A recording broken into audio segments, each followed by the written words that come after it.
Hola, muy buenas tardes. Buenas tardes a todos y a todas.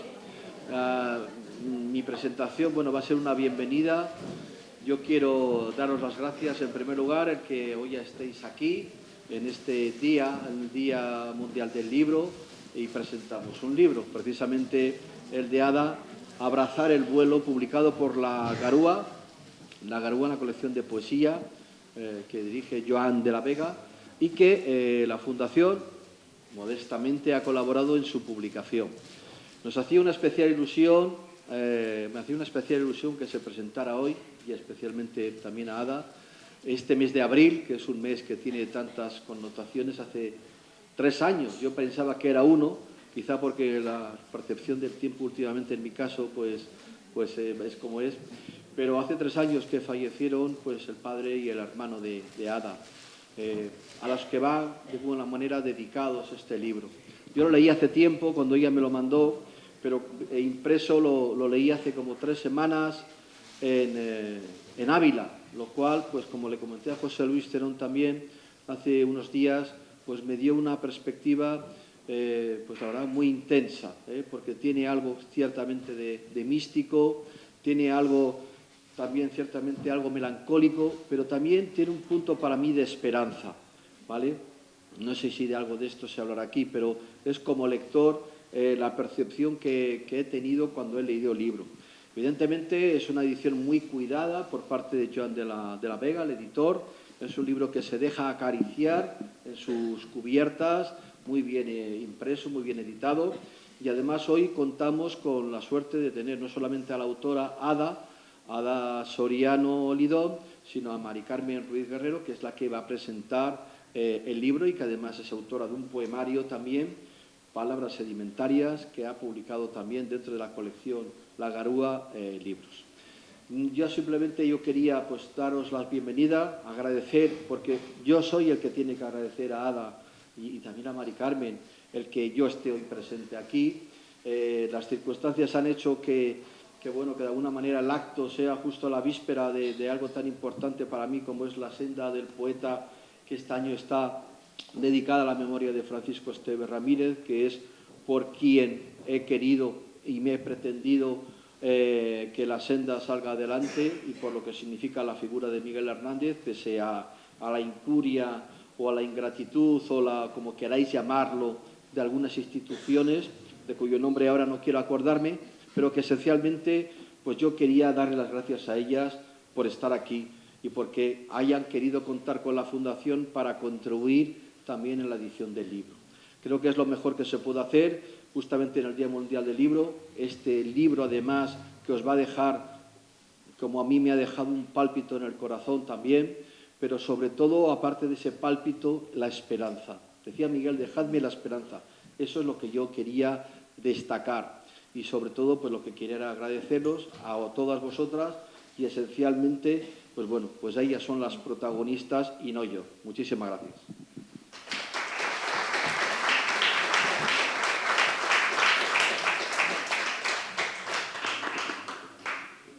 Buenas tardes. En primer lugar, quería darles la bienvenida y las gracias por estar esta tarde con nosotras. Y quería agradecerle a Ada la confianza por darme la oportunidad de acompañarla esta tarde, porque tenemos en común la editorial, y sabe ella que Joan de la Vega pone un cariño muy especial en cada libro que edita y es un detector de sensibilidades maravilloso. Quería darle las gracias también a Aitor Larravide por su presencia aquí, por la colaboración con la edición, y a la Fundación Miguel Hernández también. Ada Soriano no es necesario, yo creo que no es necesario que la presente mucho porque esta es su casa. Es una persona conocida y querida en Orihuela que ha estado trabajando desde siempre por la cultura. Sí que quería hacer un pequeñísimo recorrido, no lo voy a leer todo como me has dicho tú. Fue coeditora de la revista Empireuma junto a José Luis, ha publicado las plaquetas a Núteba y Elementando lluvias y varios libros de poesía, entre los que quiero destacar los 3 últimos, Cruzar el cielo, Donde quiera que vague el día y Línea continua, y los 2 volúmenes de entrevistas a poetas, No dejemos de hablar. Ada y yo nos conocimos en torno a 1998. cuando José Luis Cerón y Manuel García Pérez pusieron en marcha el espectáculo audiovisual Esquirlas de Luna como homenaje a Federico García Lorca. Pero debería ser casi delito, pero no la conocí como poeta hasta 2023, cuando publicó Línea Continua, que me dejó muy impresionada no solo el valor de su poesía, sino también cómo te enfrentaste a esa presentación, porque se puso su capa de sol y recitó todo, Línea Continua de memoria. Hoy también, ¿verdad? Sí, porque hay mucha luz. Recitó todo el libro de memoria, todo el poemario de memoria y fue muy emocionante. La verdad es que desde ese momento me enamoró su poesía y ya he ido leyendo otras cosas. Y cómo es posible que estuviera tanto tiempo conociéndola sin haber leído. Eso me pasa a mí también. Es habitual lo de haber leído un poquito y no conocer lo que merece la pena conocer. Sí. Hoy presentamos Abrazar el vuelo, publicado este mismo mes por la editorial catalana La Garúa, que, como decía, es la editorial que compartimos y a la que me siento ligada tanto en lo poético como emocionalmente, como en lo afectivo. Abrazar el vuelo, como decía Aitor, es un libro homenaje a su padre, a su hermano, a quienes lo dedica, a la poesía, a la vida. Dice la dedicatoria: a mi hermano y a mi padre, ahora lluvia que empapa o cosquilleo de mariposa en el dorso de la mano. Lo recorren una sensibilidad y un lirismo conmovedores. El dolor por la pérdida se transfigura en poesía. El duelo da paso a la confianza en la memoria que nace de la verdad. Como decía Aitor también, el libro es un libro de duelo, pero también es un libro de esperanza. La poesía es el camino, el lugar en el que conjurar el olvido que acecha con su capacidad destructora. Nos enfrentamos al vuelo de los que dejan de estar a nuestro lado y, sin embargo, lo abrazamos. Intentamos entenderlo e integrarlo en nuestra vida, que continúa. Dice la cita inicial de Auden: nosotros, condenados a morir, imploramos un milagro.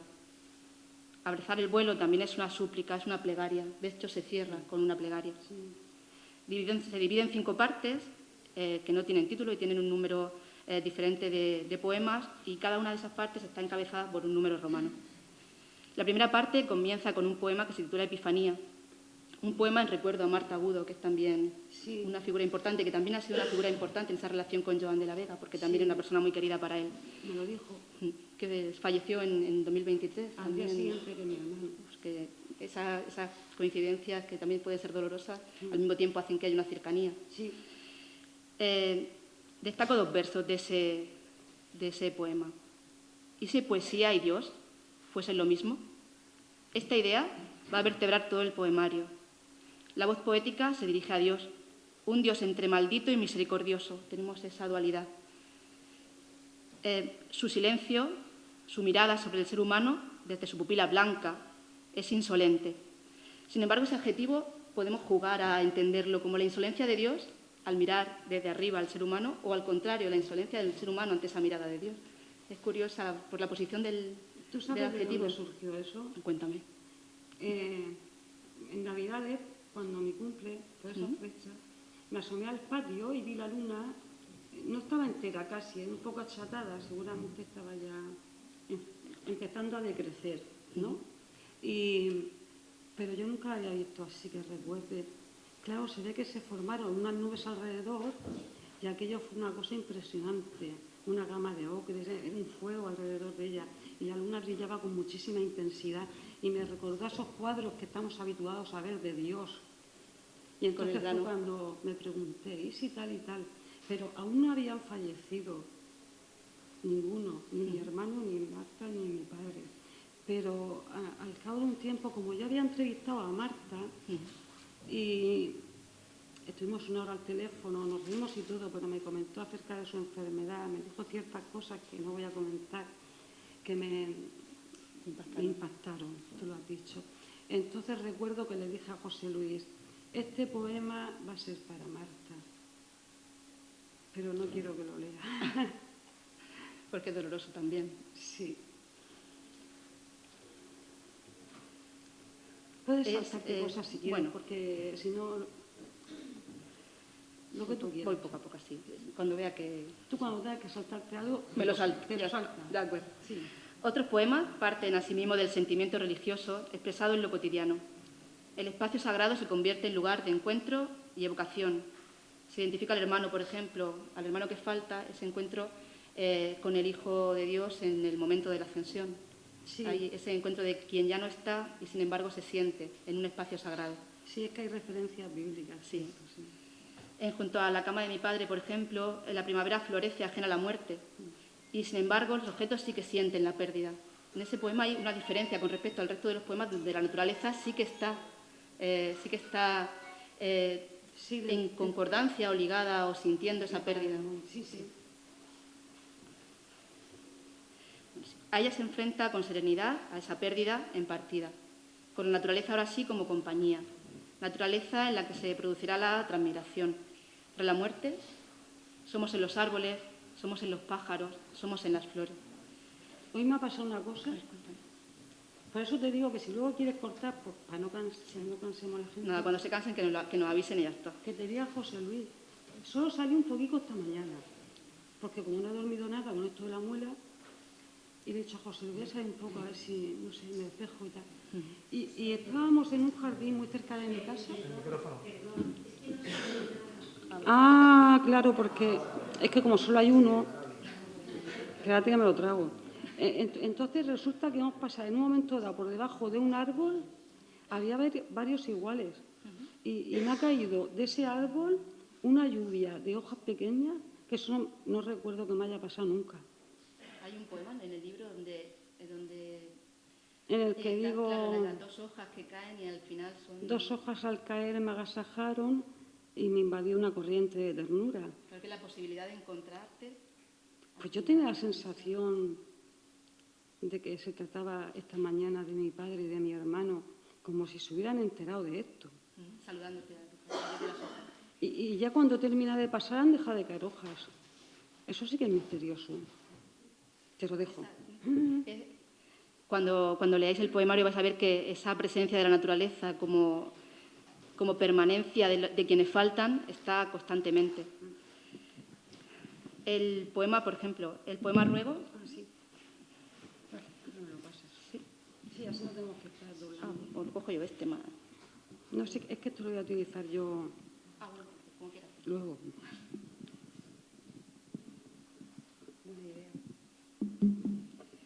El poema Ruego, por ejemplo, me lleva a su poemario Cruzar el cielo. En aquel también la luna es protagonista. Y también aquí se convierte en interlocutora y en cómplice, porque el poemario es constantemente un diálogo con la naturaleza que nos lleva también a San Juan de la Cruz, ¿no? Nos lleva también a ese diálogo en busca del amado. Todo eso me lo estás descubriendo tú. Mira. Y a mí me gusta que me aporten. Yo cuando veo a la voz poética preguntando qué ha sido, incluso en segunda persona, a esas personas que faltan, es que lo ha dicho también, él me llevó a la mística de San Juan. Yo en ese momento no soy consciente de todo eso. Me lo descubriendo. O sea que vais poco a poco. Ay, que no se te me olvida. Me creo que estoy en mi casa. Claro, es que yo soy así. No estoy para esas bromas. Es que si no se oye. Ya. Si quieres que lo coja yo y te pones tú este. No, lo cojo. Me voy a poner aquí así, en plan... Bueno, pues hay preguntas continuamente. Hay preguntas al propio padre, al propio hermano, al tiempo, a la eternidad. Hay un diálogo constante, por ejemplo, y el juego de repeticiones. El juego de repeticiones que ya no sé si luego te lo voy a preguntar, si era también inconsciente, era intencionado, pero al final se convierte en una oración. Parece un balanceo continuo intentando asumir el dolor como una oración y al mismo tiempo suplicando que el olvido no sea parte de lo que quede de esa pérdida. Las repeticiones continuas, por ejemplo, tiempo, dame una amplitud de miras, una perspectiva aérea, otra luz que nos acerque. La primera parte de las 5 que conforman el libro termina con genealogías, vuelve la referencia a la naturaleza, el árbol como símbolo y la incomprensión. La contradicción que supone la llegada de la muerte en primavera, la plegaria. ¿Cómo huyó de tu paso en pleno abril aquel verde tan puro hacia otro estadio? ¿Y cómo huyó tu paso en pleno mayo hacia otro estadio? Ay, corazón, aun sabiendo que el único destino es el olvido, recuérdalos.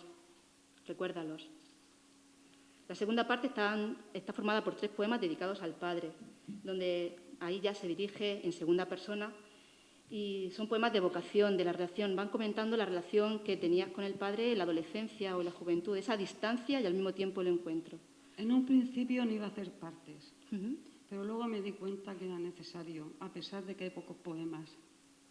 Porque, claro, esos 3 poemas, como tú dices, son concretamente a mi padre. Sí. Entonces, para que se hicieran distinguibles de otras partes, hice esa. Claro, para ayudar también a quien está leyendo a entender cómo se construye. Exactamente, eso es. Ese poema termina con una ternura infinita al llamar al padre directamente papá. Esa última palabra del poema Es que voy de mayor a pequeña. Y en ese estoy recordando cuando yo todavía iba en pañales, Claro. ¿sabes? Que hablas primero de esa distancia de la adolescencia, del no querer hablar para no hacer presente quizá un problema de entendimiento, y luego como poco a poco te vas acercando. Mira, no lo había entendido, no lo había Voy sido hacia- consciente voy de hacia ese, el final. de ese viaje hacia atrás. Voy hacia atrás. Y termina con la palabra Perdón, papá, hacia que atrás. es una preciosidad también. Tengo debilidad por la tercera parte, la parte en la que se despliega la intimidad con el arte, con la pintura, que es la pasión que también compartías con tu hermano, con Teodomiro, con Manuel Soriano, con la poesía, con los pintores y con los poetas. A los poetas te diriges por su nombre de pila. No son Rainer Maria Rilke o no es Emily Dickinson, es Emily, es Rainer. Sí. Con ellos dialogas también, no desde un elitismo intelectual, sino como con cotidianidad, como algo cercano, como si fueran parte de la familia. La poesía también te ofrece elementos para transitar ese dolor, para pronunciar las preguntas necesarias, porque al final la poesía es pregunta también, es una constante formulación de preguntas para al menos entender, ¿no? Siempre. Solo un artista va más allá, más allá. Solo un artista se bate en duelo con el horizonte, ese rozar el cielo con los dedos, por ejemplo. También me llevaba esa tercera parte a donde quiera que vague el día, donde también la pintura es un elemento importante. También esa descripción, por ejemplo, del cuadro de Vladimir Kush. En el primer poema. Sí, en me el primero acuerdo que era ahora. alumbramiento, Sí. también ese juego con la pintura y con la poesía. En el poema Vivir vuelve a la idea con la que empezaba el poemario. Su única fe es la poesía, a la que relaciona con la naturaleza, que es la verdadera vida. Dice en un momento: bajo la inspección de una ardilla, una lechuza, en un firmamento sin dioses, pues es mi única fe la poesía y a ella me confío. La cuarta parte vuelve a estar compuesta por 3 poemas. Si antes se dirigía al tiempo, ahora lo haces a la eternidad. Y también aparecen esas repeticiones que existen en la pérdida. No puedo rescataros, no puedo rescataros. Hay constantemente ese dolor por la pérdida, esa incomprensión de lo que acaba de pasar y ese deseo de que haya una vuelta atrás, de que de alguna manera vuelva a aparecer ese encuentro, vuelva a ser posible. La salvación es la naturaleza, el jardín, las rosas, los pájaros. En el jardín abandonado el canto de 2 petirrojos me cautiva, que nadie les ponga una mordaza. En Viento de Poniente, esa rotundidad con la que afirma el primer verso, jamás volveré a veros, se contrapone la esperanza que ofrece la ternura, esas 2 hojas que caen y que son como una encarnación del padre y del hermano. Quizá en esa eternidad está la respuesta a cómo es posible evitar el olvido. Termina la quinta parte con un poema, cierra el libro un epílogo, solo un poema, que está compuesto, es una plegaria, está compuesto por una serie de deseos que empiezan todos con la conjunción que, y se dirige a ellos, se dirige a las personas que faltan. Que el viento sople para vosotros y una arremetida de sol relumbre en los contenedores del sueño. Que la energía que separa los esplendores del abismo provoque una profusión de afectos y construya un palacio vegetal. Yo no voy a leer más poemas, voy a ir haciéndote algunas preguntillas, seguimos dialogando y luego ya lees tú lo que consideres. Eso sí, ese último poema, vamos a ver que nos vuelve al principio a esa cita de Auden de la necesidad de que el milagro se cumpla. La primera pregunta estaba relacionada precisamente con el mes de abril. Tú que tenías mucha... Lo nombras en la sinopsis. Sí, también es cierto.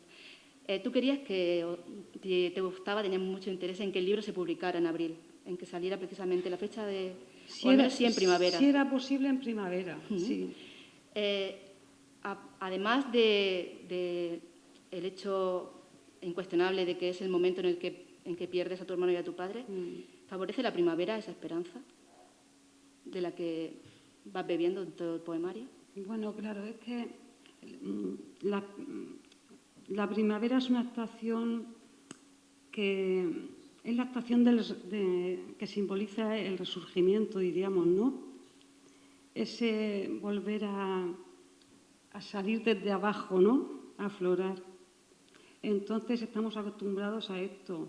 En la primavera ya hay como una especie de renovación. Todo empieza a recobrar unos colores como más llamativos. La naturaleza se engrandece, se expande. También el olor. También el olor. Tiene un olor muy peculiar. Aunque cada estación tiene su encanto y tiene su propio olor, pero en primavera parece que lo percibimos más.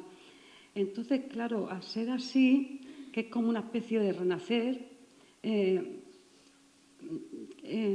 difícil, ¿cómo diría? Sí, concebir el derrumbe. Vamos viendo ese hecho religioso del que hablabas antes, que también, porque la vida está en la poesía, la vida está en la naturaleza, pero el hecho religioso es constante durante todo el libro, durante todos los poemas. ¿Qué importancia tiene ese hecho religioso? ¿Qué importancia va perdiendo durante la...? El hecho religioso en esta obra tiene su importancia. Bueno, he de decir que tanto mi hermano como mi padre eran creyentes de la fe católica, la que nos han inculcado. Yo no lo soy, ¿eh?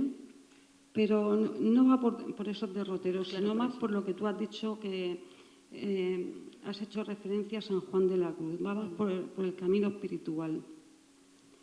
Y bueno, también hay referencias bíblicas, que si quieres luego lo comentamos, a no ser que quieras que lo diga ahora. Ya, por ejemplo, ahora, sí. Sí. Yo creo que es el momento.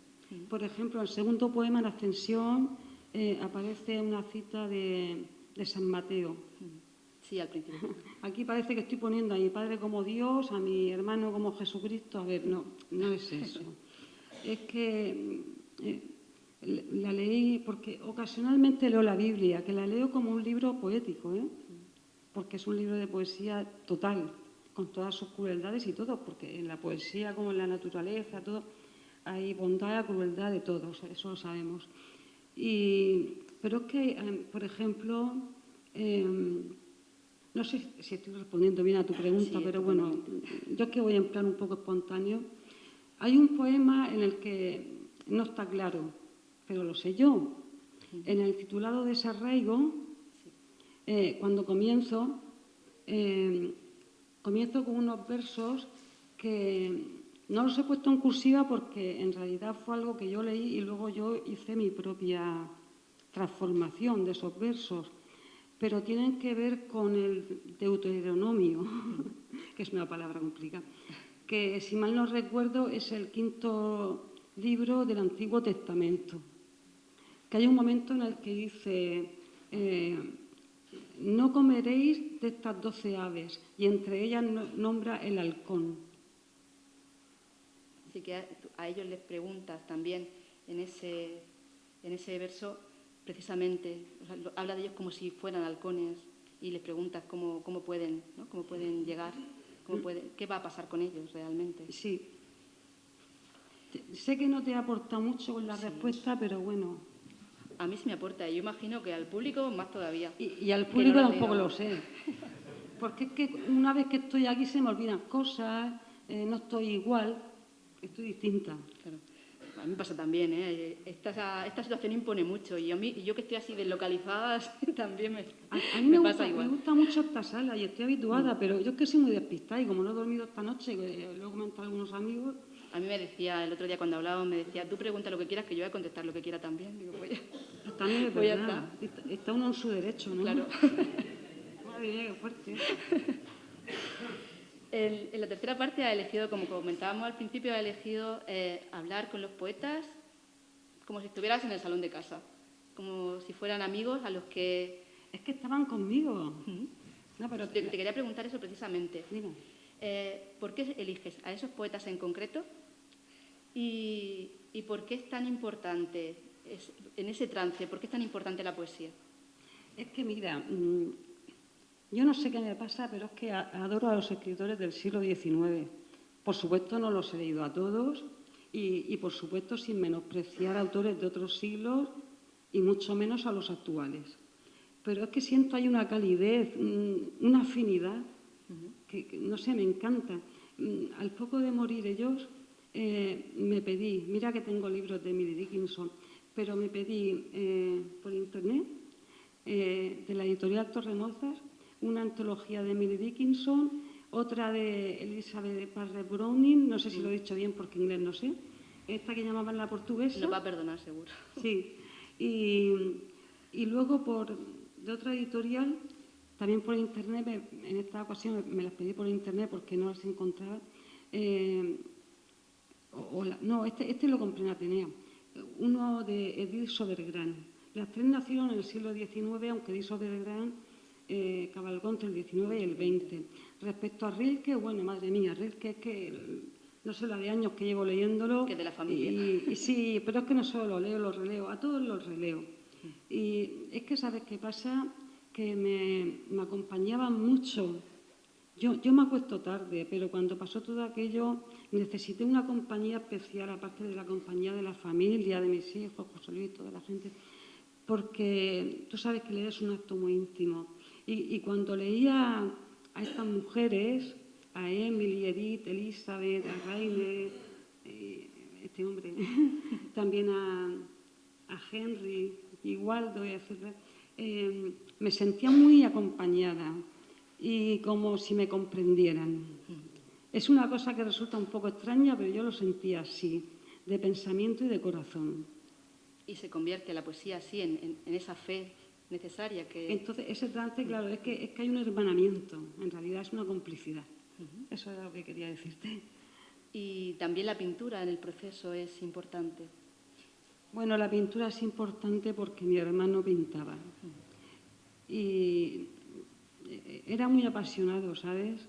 Y hablaba de su pintura con verdadero ímpetu. Pintaba muchísimo. Sus mejores cuadros son los últimos, creo. Pero es que falleció justo en un momento creativo vital en que mejor estaba porque padecía de esquizofrenia, ¿sabes? Y estaba ya mucho tiempo que no le daban crisis y tal, y estaba mucho mejor. Pero claro, mi hermano pintaba, aunque curiosamente en el libro no aparece ningún poema basado en un cuadro de mi hermano, porque yo no puedo forzar. Y todos los poemas han surgido como han surgido, de la necesidad, pero no forzando. Y no quería poner adrede uno basado en un cuadro de mi hermano cuando mi hermano al fin y al cabo está ahí. Claro, está en todos los poemas. Sí. Podemos aprovechar precisamente hablando de la pintura de Teodomiro para hablar de la cubierta del libro, si te parece. Ah, sí, por supuesto. Es que esto fue Cuéntanos, increíble. Cuéntanos. Esto fue cosa tuya. Bueno, no exactamente, pero bueno. Algo tuve que ver, sí. Cuéntanos. Tuviste mucho que ver. Bueno, es que Mari Carmen tiene mucho que ver en este libro, porque me hizo de enlace con el editor y encima yo con todo el morro le pedí la sinopsis y luego con más morro todavía le pedí la presentación. Pero es que además fue ella quien le dijo a Joan de la Vega, el editor de La Garúa, le habló de mi hermano, de que era pintor, y entonces Joan, que ya tenía una portada preparada, la cambió enseguida, ese mismo día. Fue decisión suya, sí. Bueno, yo le envié... Pero tú le pasaste material. Sí, pero bueno, para que él supiera, sí, conociera... Y te lo agradezco mucho porque cuando vi la portada con mi hermano ahí y luego en los créditos, ¿sabes? Ese hermanamiento, claro, nunca mejor dicho, me emocioné mucho, tú lo sabes. Sí, lo que te decía antes de Joan, que él no solo es un editor que... No. Él pone, pasa por encima de los libros para venderlo. Él pone mucho mimo en lo que hace. Forma parte de su vida. Aparte del talento, pone mucho mimo, afecto, cariño, como se quiera decir. Además es impresor y además es que es poeta. Sí, que acaba de publicar un libro que lo tendrás tú también. Yo me lo estoy leyendo. Muy bueno, ¿eh? Hay que ver. La literatura oriental también le gusta mucho, la poesía oriental. Es maravilloso. Y toda esa sensibilidad también se deja ver en su poesía. Sí. Además tiene libros tanto en castellano como en catalán y parece que se desdobla. Tiene una... Ah, sí, claro, que es de Barcelona, de Santa Coloma. Santa Coloma, ¿no? sí. De Santa Coloma. No sé si es una percepción mía leer el libro, pero creo que los poemas más duros son siempre donde aparece esa imagen del ojo de Dios o del ojo de quien mira. Por ejemplo, en Epifanía, en Éfrasis de la tristeza, en Destello. ¿Es solo una percepción mía o realmente hay una conciencia de que ese ojo observador hace que el entiendo trance lo que sea quieres decir. más complejo, más complicado? Pues ¿te puedes creer que yo no había reparado en eso? Me lo has descubierto tú. Sí, ahora que lo dices estoy pensando que efectivamente esos poemas son los más duros, son los más delicados del libro. Pero claro, es que los ojos, la mirada, ¿verdad? Eso... Esa mirada implacable que sí, aparece al principio. es importante. Pero no había reparado en ello hasta que me lo has preguntado tú. Y llevas toda la razón, ¿eh? Me estás aportando, ¿eh? Vaya a ver que es un libro que se deja leer muchas veces. No es que se deja, es que pide leerlo muchas veces. Y en cada lectura, el libro, lo decía Javier Puig también en su reseña, es un Javi, libro sí. al que hay que volver porque Sí, se lee de forma distinta y en cada lectura, yo en la primera lectura cuando lo leí la primera vez, tampoco llegué a esa conclusión. No, fue esa llamada de la naturaleza, esa relación con los pájaros, con las flores, lo que más me impactó con las mariposas.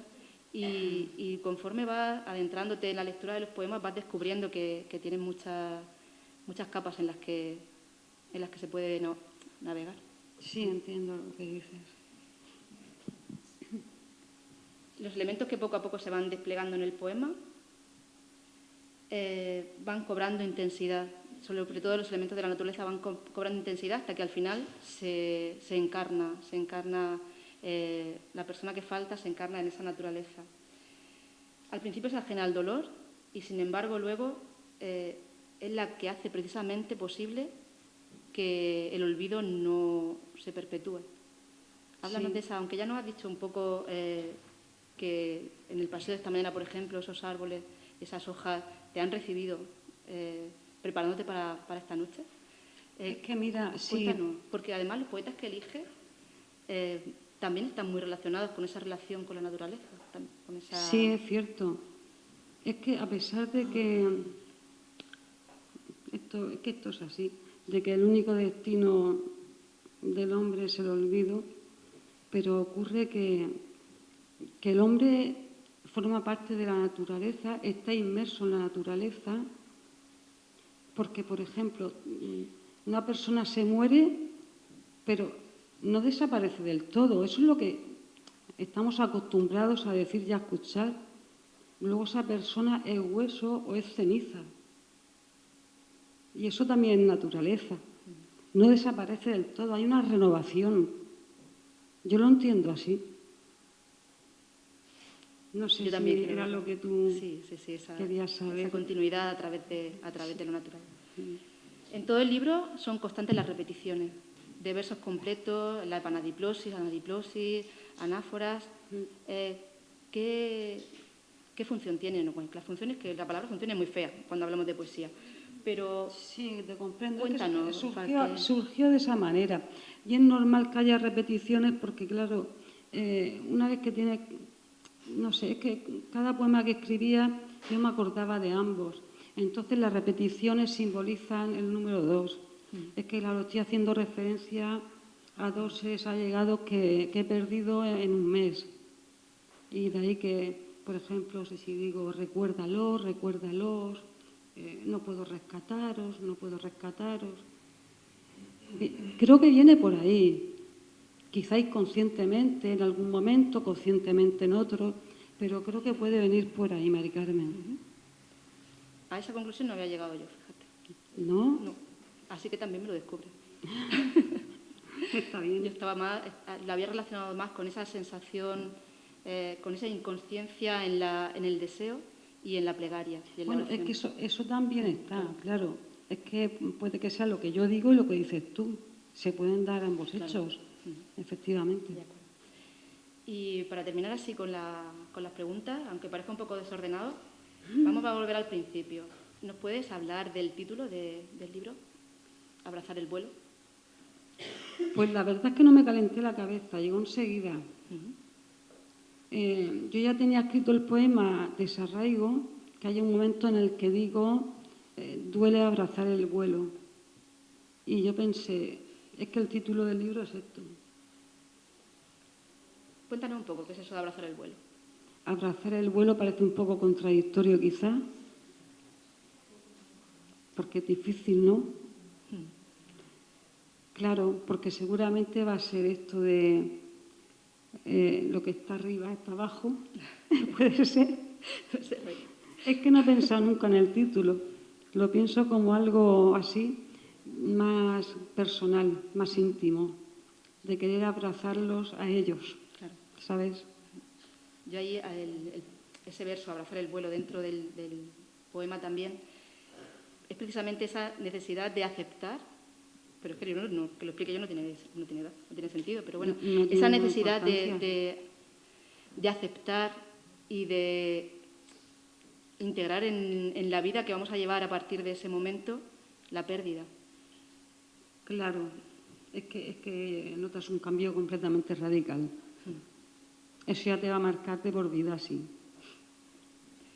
Pues si te parece, me siento yo por ahí y te dejo... Tú siéntate donde quieras.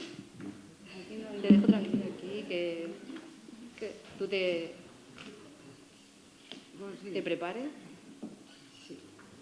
Voy a beber un poco de agua. No sé, por ahí. No lo sé. Espérate. Las 8:15.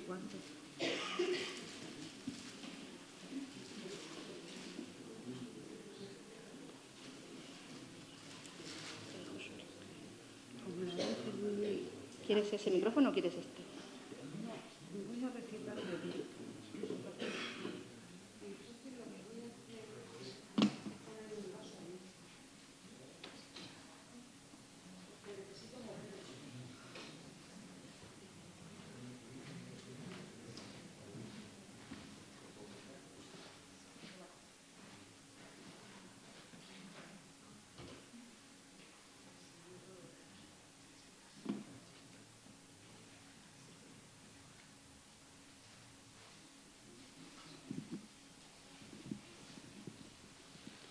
Bueno, lo primero, por supuesto, mi gratitud a Aitor Larravide. Muchísimas gracias, Aitor. A Mari Carmen, que ya se lo he dicho, pero lo vuelvo a decir. A Pepi, la directora de este local, y a todas las personas que trabajan aquí. Y, por supuesto, a todos vosotros, espero no dejarme a nadie. Deciros que mi madre, pues, mi madre no ha venido. Y comprendo que no haya venido, porque para ella resulta excesivamente doloroso, porque ella suele venir a mis actos, pero en esta ocasión hemos hablado hoy, ella me lo ha dicho que no iba a poder. Si me he dejado a alguien fuera, por favor, decídmelo. Porque para despistada yo.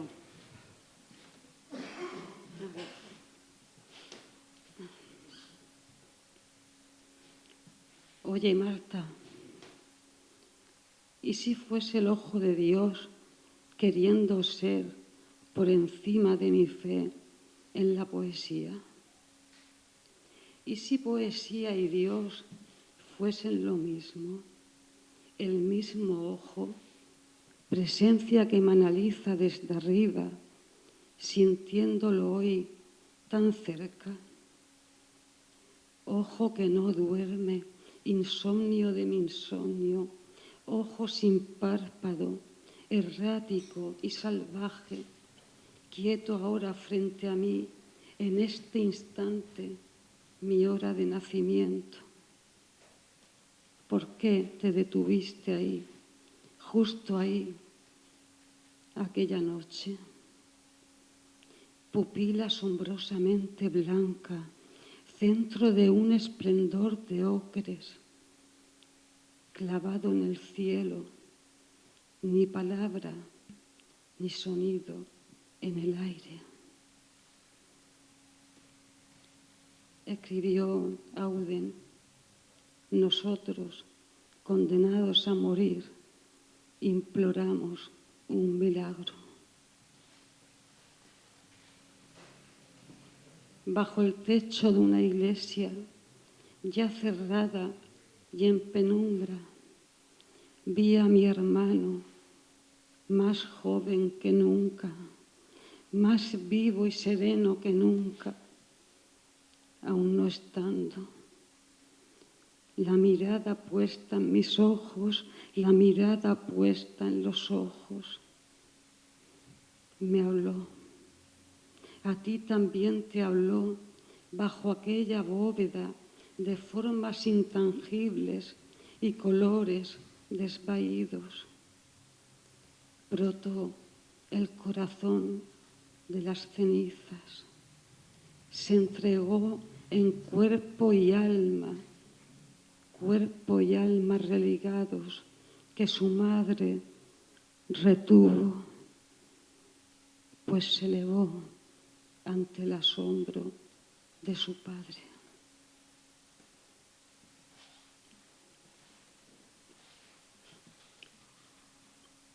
Y estando junto a la cama de mi padre,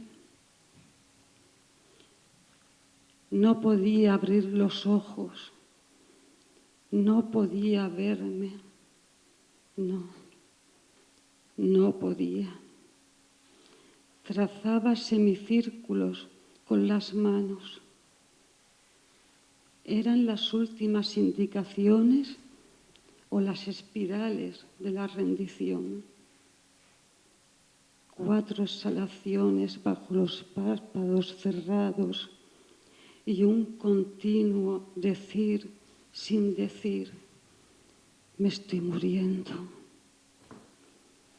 Calles y jardines celebraban la primavera y él, desde su cama, se despegaba de la vida, de cada estación de la vida, con un adiós triste y doloroso. Un adiós a su memoria y a la memoria de su hijo. Las estilográficas alineadas, los relojes silenciados y la armónica muda en su estuche, sabiendo de su saber que se moría, sabiendo de mi saber que se moría, con la certeza de que el mar no es azul, ni el cielo es azul.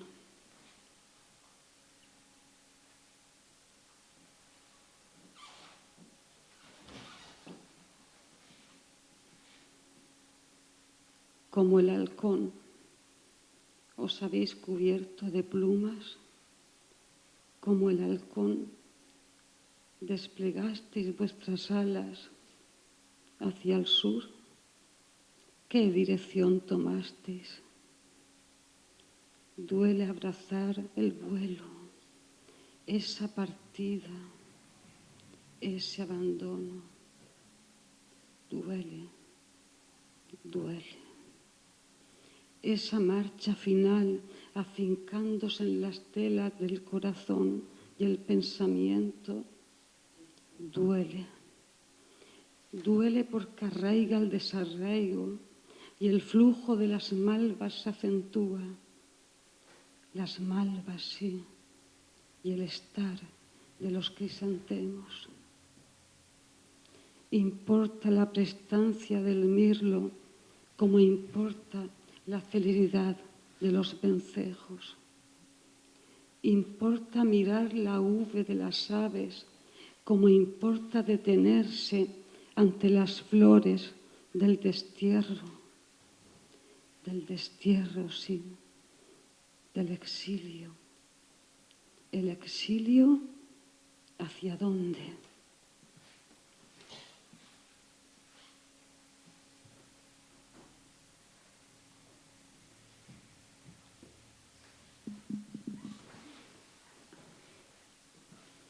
Emily, Edith, Elizabeth,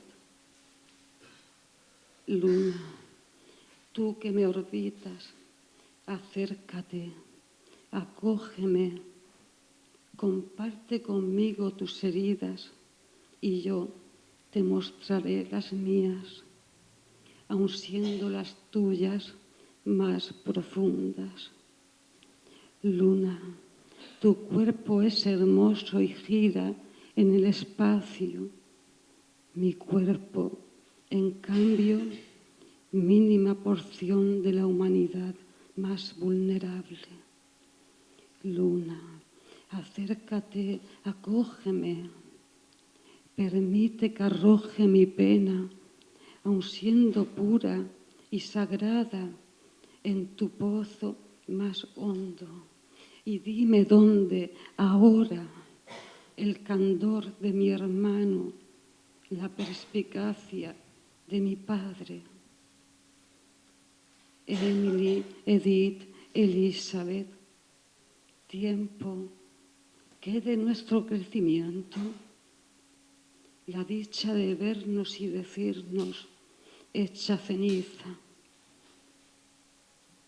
Tiempo, busca el paso apresurado de mi hermano, el paso lento y largo de mi padre. Tiempo, dame una amplitud de miras, una perspectiva aérea, otra luz, lejana luz que nos acerque. Ay, cómo huyó de tu paso en pleno abril aquel verde tan puro hacia otro estadio. Y cómo huyó tu paso en pleno mayo hacia otro estadio. Ay, corazón, a pesar de que el único destino es el olvido, recuérdalos.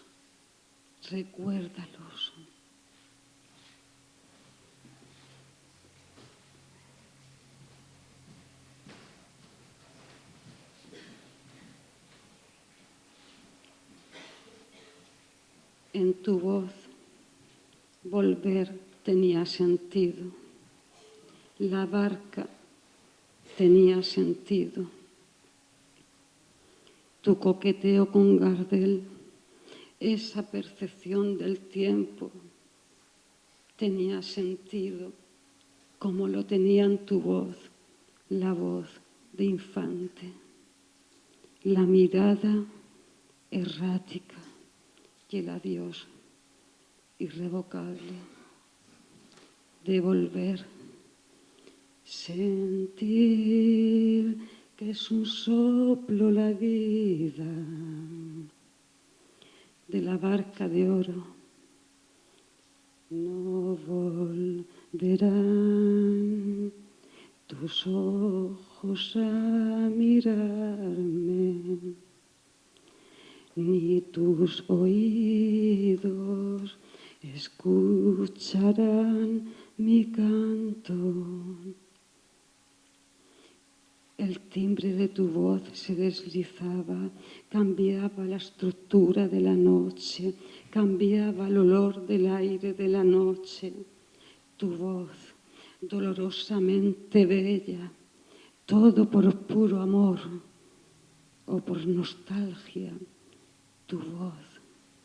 Tu voz templada, tu voz urgente, tu voz templada, tu voz urgente. Papá.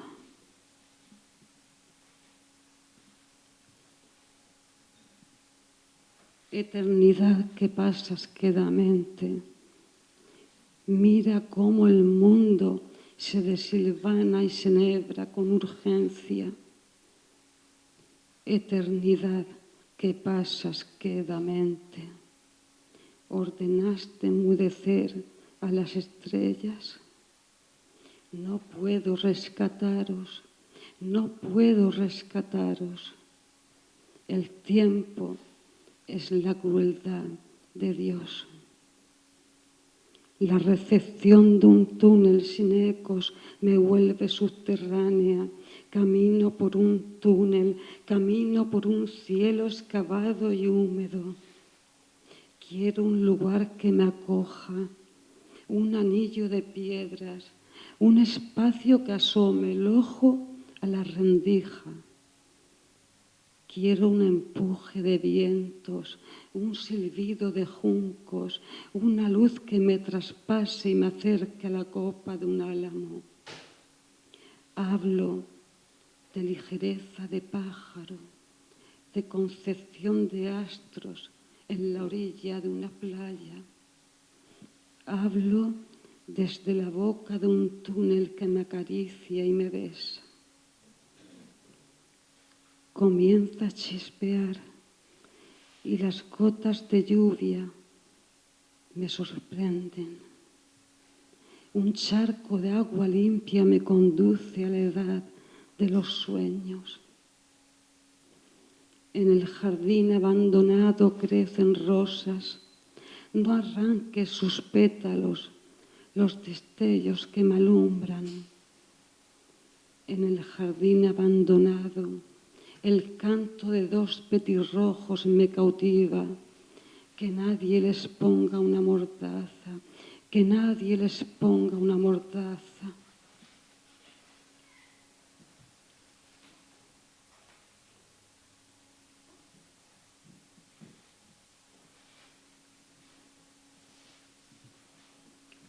Emily, Edith, Elizabeth, Guillermo, Marta, hermano, papá.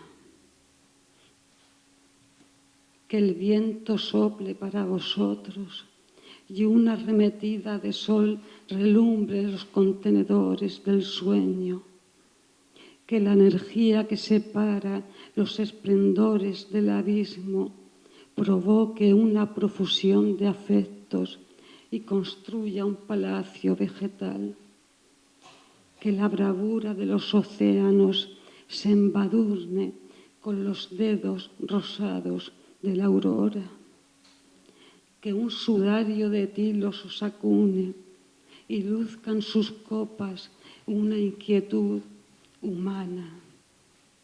Que la desolación de los desiertos no acalle el clamor de la piedra, esa autoridad sin refugio, y una migración de libélulas ilumine el nacimiento de una bruma matinal. Que la sombra de un sauce albergue un retumbe de canto de pájaros y una bocanada de aire fresco pueble la tierra de campánulas celestiales. Que un aguacero otoñal remoce las acequias y convierta el junco en fronda. Que el ardor del mediodía fecunde los humedales con esperma de ángel y desate una danza astral. Que nadie deshaga la floración que os circunda, esa recolección de aromas, pues no debe morir el día antes de renacer. Que la rasgadura de las nubes muestre una hilera de estrellas y las noches fervientes se preñen de una constelación de rocío, ese velo de agua. Que un claro de luna se pose delicadamente en mis hombros, delicadamente en mi rostro, delicadamente en mis ojos y sostenga que importa la tristeza tras el duelo, porque el duelo no es un trámite, sino un rememorar a los perdidos en la senda. Escribió Annie Dillard: no había más que silencio, Se trataba del silencio de la materia, atrapado en el acto, avergonzado. No había células en movimiento, aunque había células.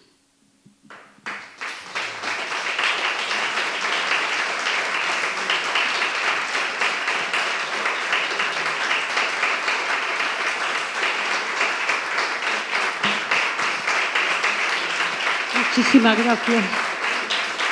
Y un beso también a todos.